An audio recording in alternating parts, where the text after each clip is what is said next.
today we will start with, we'll continue with the civics chapter, working with institutions, and we will start with the president. Alright, we have already done the parliament and the prime minister also. So now we move on to the third main important institution of our democracy, that is the president. Okay, now president, like I told you, he is the head of the Indian state. Alright, and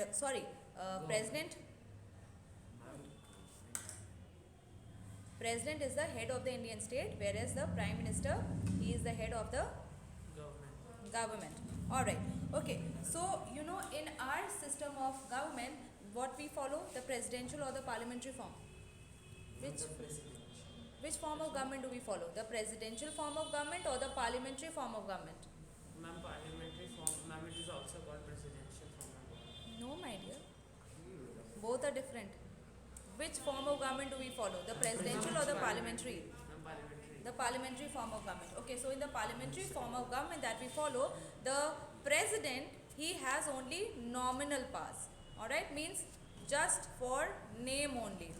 Alright, but the real powers in a parliamentary form of government, the real powers are in the hand of the Prime Minister. Alright, okay, so the President of India is just like Queen of Britain, means the functions are only ceremonial, means you have to be there, you have to initiate, you have to give your approval, but the real powers are in the hand of someone else. Okay, and so the president, who he supervises everything in our country also, and he look to the overall functioning of all the political institutions in our country, so that all the institutions they perform in a very effective and a harmonious manner. But otherwise, though he sees to everything, but still the powers are only nominal. Okay, now the president, he is not directed electly. Normally he is not directly elected, but how is the president elected? Does anyone know? How is the president of a country elected? We yesterday saw that even for the prime minister, we don't have direct elections. Yes, ma'am. Alright, we don't have direct elections for the post of the prime minister. So the leader of the majority party, by default, he becomes the prime minister. What about the president? How is the president elected? Ma'am, MPs MPs and MLAs. Alright. It is elected via voting in the parliament. Okay, so the MPs and the MLAs, alright, they together vote for the post of the president, and now this is done so that just to show that the president is elected by the entire country from all the regions. Why? Because you have so many states, so state legislative assemblies, alright, that means from all the regions of the country, people are there in the in the state legislative assemblies, and even the MPs also. So together they elect the president. Okay, now basically all this is done to show that the president, he represents the entire nation and not only just a part of the country. Okay, now so though he is the head of the Indian state, but still he does not have the same control over the country or the same powers as the prime minister has. And now even this is true also about his powers. Now if you have a look at the powers of the president, you can feel, means if anyone just looks at it, you will see that there is nothing that the president cannot do, means everything is done in his name.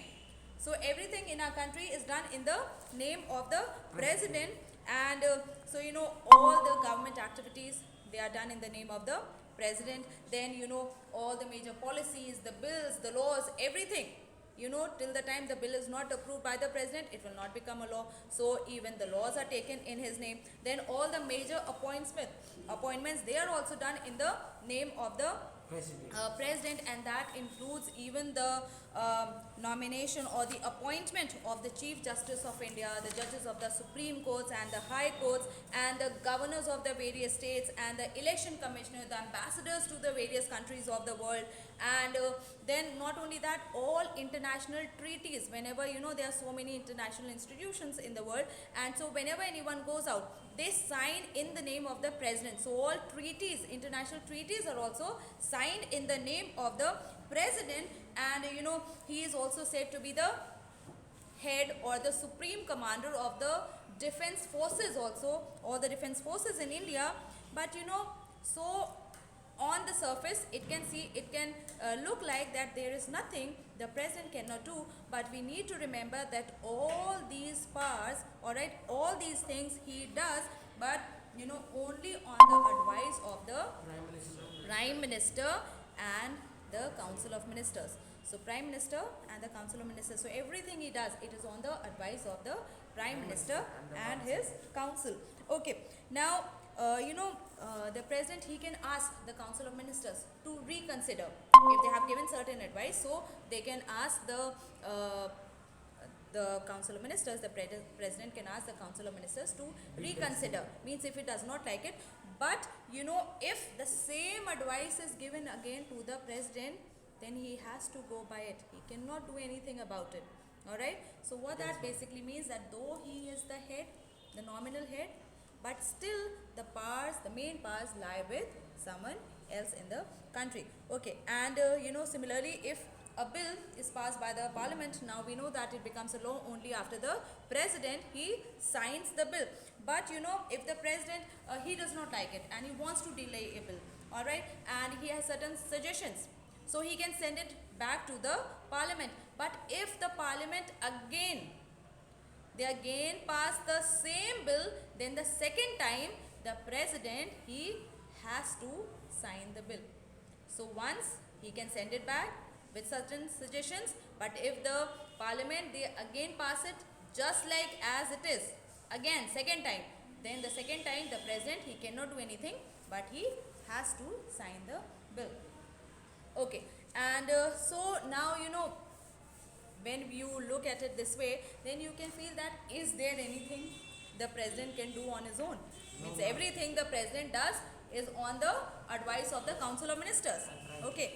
But is there anything that the president does on its own? So there is one thing only that the president does on its own, and that is, after the Lok Sabha elections, what happens? The president, he calls the leader of the majority party to form a government. Alright. But then if here, there's no need to talk. So, if there is a majority party, someone has got majority, then obviously the president cannot do anything. He has to call the leader of the majority party to come and make the government. But if in case no one gets a clear majority, then it is the discretion of the president that whom he thinks would be able to form a government. So that is the only thing that the president does on her own. Alright. So the president can only do this on her own. That is, that if no one gets a clear majority, so he can ask that particular political party whom he thinks would be able to muster up the political support, and he will call that particular leader to form the government at the center. That is all that he can do on its own. Okay. Alright. Now, so when we look at president, but that he has only nominal powers and not many powers, but presidents throughout the world are not like that. There are some presidents who really have so much power, like the president of USA. Alright, they have the presidential form of government. Like we have the parliamentary form of government, they have the presidential form of government, and there the president he is directly elected by the people. So they have separate election for the post of the president also, and even if his party does not have any majority in the parliament, still he will continue with his term. But here in our system what happens? If the Prime Minister he does not have majority, then what will happen? His government will fall. But in presidential form of government, like in USA, what happens? Even if his party do not have majority, then also he will complete his term of 4 years. Alright. And though the laws are made there also by the legislative body, just like in our country, but there the president he can veto any law. What is veto? The power to say no to anything. Alright. So he can say no, and if he says no, then what that means? that law cannot be made. But in our country, it is not like that. You know, it is not like that. Even the Prime Minister, though he has such wide-ranging powers, but even the Prime Minister, he also cannot do that. But there, the President, he has the power of veto, so he could say no to anything. Any law passed by the Parliament, but still, if he says no, then that means no. Alright. Okay, and now this model, the presidential system, is followed in many countries of Latin America and even the ex-Soviet Union countries. And because in this form of government, the president, he is the supreme, and so it is called as the presidential form of government as compared to the parliamentary form of government that we have in our country, and that is the British model that we follow. And it is also because, you know, we were their colony, so we knew how they worked and all, and so that is the system of government that our constitutional makers chose for us.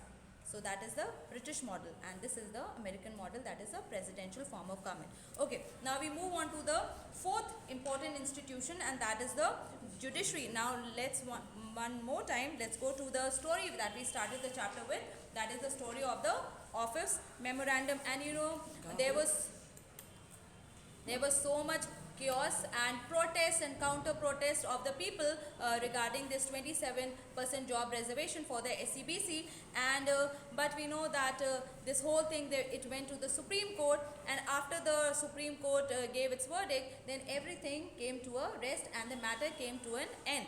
Alright, and it had been followed since then. Now what they are saying, let's imagine a condition that would have happened in our country if there was nothing like a Supreme Court in our country.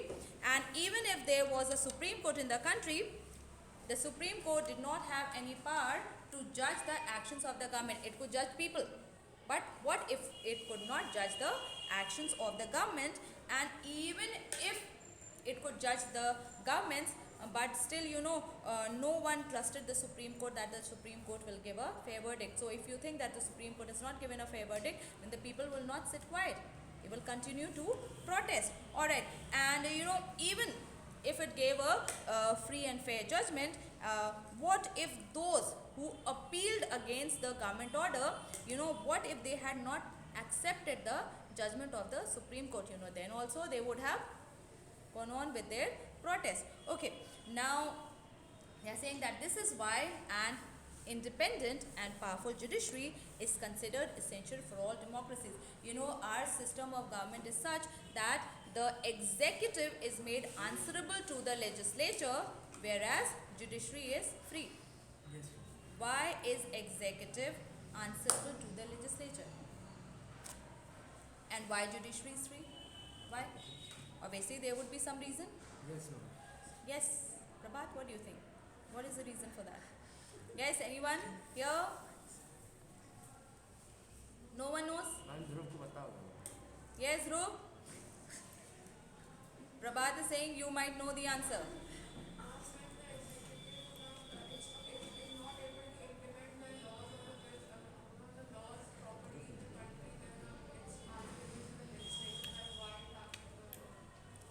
You know, that is also one of the reasons, but you know, the main reason is so that the executive may not misuse their powers. Executive is the ruling government. Yes, ma'am. You know, they are very powerful. Once in power, you know, they can do as they wish. And that is why, to keep a check, this is a system of, you can say, check and balances, so that the powers are kept in check and there is a balance. And that is why, you know, for everything they are made answerable to the legislature. Alright, and judiciary is free and independent. Why judiciary should be free and independent? What if judiciary was also answerable to the legislature or executive? Then what would have happened? What do you think? Like if executive and legislature, the government also had a say in the judgments given by the Supreme Court, then obviously no free and fair judgments. Yes, ma'am. Because if there would be cases involving the government or the ministers and everything, then what will happen? They will obviously take the side of those, and there will not be free and fair judgment. And so, to have free and fair judgments, it is important that we have a free and independent judiciary. And that is why we have, okay, now, courts in our country at the different levels. We have so many courts. At the national level, we have Supreme. National level, we have the Supreme Court. At the state level, we have High Court. High Court. Then we come down to the district level. We have the district level courts. District Court for civil cases and Session Court for the sit down. Sit. Criminal cases. Alright. And then we also have lower level courts. Now in our country, all this system, alright, the judiciary is integrated and one. It is not divided. So what that means is that the decisions of the Supreme Court are binding on all the courts that come under it. Okay, so the decisions of the Supreme Court are binding. I think that is all the time we have for today.